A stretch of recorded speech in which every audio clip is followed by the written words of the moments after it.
ตอนพายุฝนฟ้าคะนอง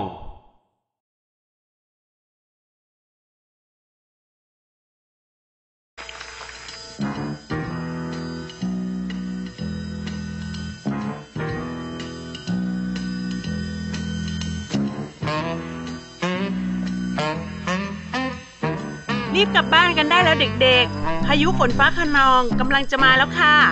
อาจารย์ทราบได้อย่างไรครับว่ากำลังจะมีพายุฟ้าคะนองอะครับก็ดูเมฆนั่นสิถ้าเป็นเมฆที่ก่อตัวในแนวตั้งแบบนี้แล้วถ้าเกิดมีอากาศร้อนอบอ้าวในเวลากลางวันด้วยโอกาสที่จะเกิดฝนฟ้าคะนองก็จะยิ่งมากขึ้นค่ะ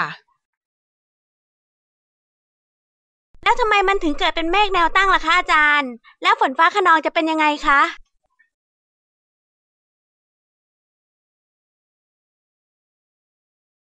ตั้งใจฟังให้ดีนะเด็กๆอาจารย์จะอธิบายให้ฟังว่า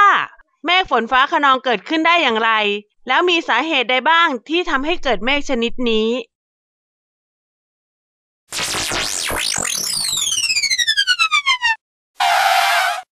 สวัสดีครับน้องๆหนูๆผมคือพี่เมฆวันนี้พี่เมฆจะมาเล่าเรื่องพายุฝนฟ้าคะนองให้น้องๆฟังกันนะครับพายุฝนฟ้าคะนองเป็นปรากฏการณ์ทางธรรมชาติที่เกิดขึ้นเป็นประจำทุกวันเหนือพื้นโลกในบริเวณเส้นศูนย์สูตรมีโอกาสที่จะเกิดพายุฝนฟ้าคะนองได้ตลอดทั้งปีโดยเฉพาะประเทศไทยของเราพายุฝนฟ้าคะนองสามารถก่อตัวได้เกือบตลอดเวลาและในทุกพื้นที่เนื่องจากมีอุณหภูมิอากาศในเขตร้อนโดยเฉพาะในเดือนมีนาคมถึงเดือนพฤษภาคมพายุฝนฟ้าคะนองที่เกิดขึ้นจะมีความรุนแรงกว่าปกติจนเกิดเป็นลักษณะที่เรียกว่าพายุฤดูร้อนพายุฝนฟ้าคะนองเกิดจากเมฆที่ก่อตัวขึ้นในทางตั้งขนาดใหญ่ที่เรียกว่าเมฆคิวมูโลนิมบัสซึ่งเป็นสาเหตุสำคัญที่ทำให้เกิดลักษณะอากาศร้ายชนิดต่างๆเช่นลมกันโชกฟ้าแลบและฟ้าผ่าฝนตกหนักอากาศปั่นป่วนรุนแรงทำให้มีลูกเห็บตกสำหรับลำดับการเจริญเติบโตของก้อนเมฆชนิดนี้มีดังนี้ครับ 1. ระยะเติบโต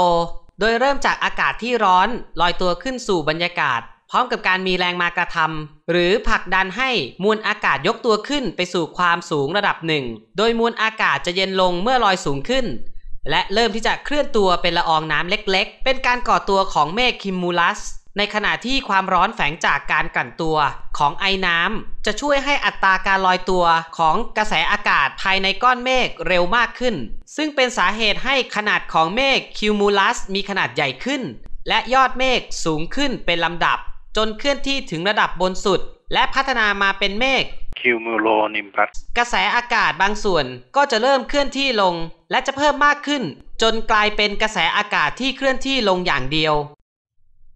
2. ระยะเติบโตเต็มที่เป็นช่วงที่กระแสอากาศมีทั้งไหลขึ้นและไหลลงปริมาณความร้อนแฝงที่เกิดขึ้นจากการกลั่นตัวลดน้อยลงซึ่งมีสาเหตุมาจากการที่หยาดน้ำฟ้าที่ตกลงมามีอุณหภูมิต่ำช่วยทำให้อุณหภูมิของกลุ่มอากาศเย็นกว่าอากาศแวดล้อมดังนั้นอัตราการเคลื่อนที่ลงของกระแสอากาศจะมีค่าเพิ่มขึ้นเป็นลำดับกระแสอากาศที่เคลื่อนที่ลงมาจะแผ่ขยายตัวออกด้านข้างก่อให้เกิดลมกระโชกรุนแรงอุณหภูมิจะลดลงทันทีทันใดและความกดอากาศจะเพิ่มขึ้นอย่างรวดเร็วและยาวนานแผ่ออกไปไกลถึง60กิโลเมตรได้โดยเฉพาะส่วนที่อยู่ด้านหน้าของทิศทางการเคลื่อนที่ของพายุฝนฟ้าคะนองพร้อมกันนั้นการที่กระแสอากาศเคลื่อนที่ขึ้นจะเคลื่อนที่ลงก่อให้เกิดลมวินเชียร์รุนแรงและเกิดอากาศปั่นป่วนโดยรอบ 3. ระยะสลายตัวเป็นระยะที่พายุฝนฟ้าคะนองมีกระแสอากาศเคลื่อนที่ลงเพียงอย่างเดียวหยาดน้ำฟ้าตกลงมาอย่างรวดเร็วและหมดไปพร้อมๆกับกระแสอากาศที่ไหลลงก็จะเบาบางลงเป็นยังไงกันบ้างครับเด็กๆเนื้อหาเยอะสักหน่อยหวังว่าคงจะเข้าใจและไม่เบื่อกันนะครับสำหรับวันนี้พี่เมฆขอตัวไปก่อนนะครับแล้วเจอกันใหม่นะเด็กๆเป็นอย่างไรบ้างคะเด็กๆเข้าใจที่อาจารย์อ้อยอธิบายให้ฟังแล้วหรือยังจ๊ะขอบคุณมากเลยค่ะอาจารย์อ้อยหนูเข้าใจแล้วค่ะเมฆฝนฟ้าคะนองเป็นอย่างนี้นี่เองน้องมาริโอนั่นสิเพิ่งเข้าใจเหมือนกันว่าฝนฟ้าคะนองมันมีที่มาแบบนี้นี่เองแล้วเวลามันมาใกล้ๆเราจะมีวิธีป้องกันอันตรายที่เกิดขึ้นจากเมฆฝนฟ้าคะนองนี้อย่างไรครับถ้าหากเราต้องเจอกับพายุฝนฟ้าคะนองมีวิธีการเตรียมความพร้อมเ พื่อหลบเลี่ยงอันตรายจากพายุดังนี้นะคะเด็กๆ 1. ไม่ควรออกไปยืนในที่โล่งแจ้งระมัดระวังสิ่งของที่จะปลิวมาทำอันตรายและระมัดระวังต้นไม้ใหญ่ล้มทับนะคะ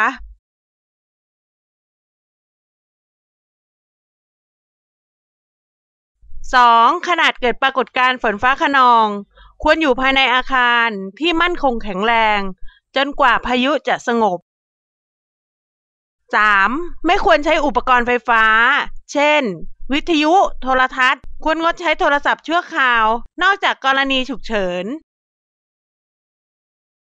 4. ออกห่างจากวัตถุที่เป็นสื่อไฟฟ้าทุกชนิดเช่นลวดโลหะท่อน้ำแนวรั้วบ้านรถแท็กเตอร์รถจักรยานยนต์เครื่องมืออุปกรณ์ทำสวนทุกชนิดรางรถไฟต้นไม้สูงต้นไม้โดดเดี่ยวในกลางที่แจ้งหวังว่าทุกคนเข้าใจแล้วจะนำไปปฏิบัติใช้เมื่ออยู่ในสถานการณ์เช่นนั้นนะคะทุกคนแล้วก็รีบกลับบ้านกันได้แล้วฝนฟ้าคะนองใกล้มาแล้วล่ะ ขอบคุณค่ะอาจารย์อ้อย ขอบคุณครับอาจารย์อ้อย ผมรีบกลับบ้านก่อนนะครับ รีบกลับให้ถึงบ้านนะเด็กๆอย่าทะเลทลายไปเที่ยวไหนล่ะพรุ่งนี้เจอกันนะจ๊ะบ๊ายบายจ้า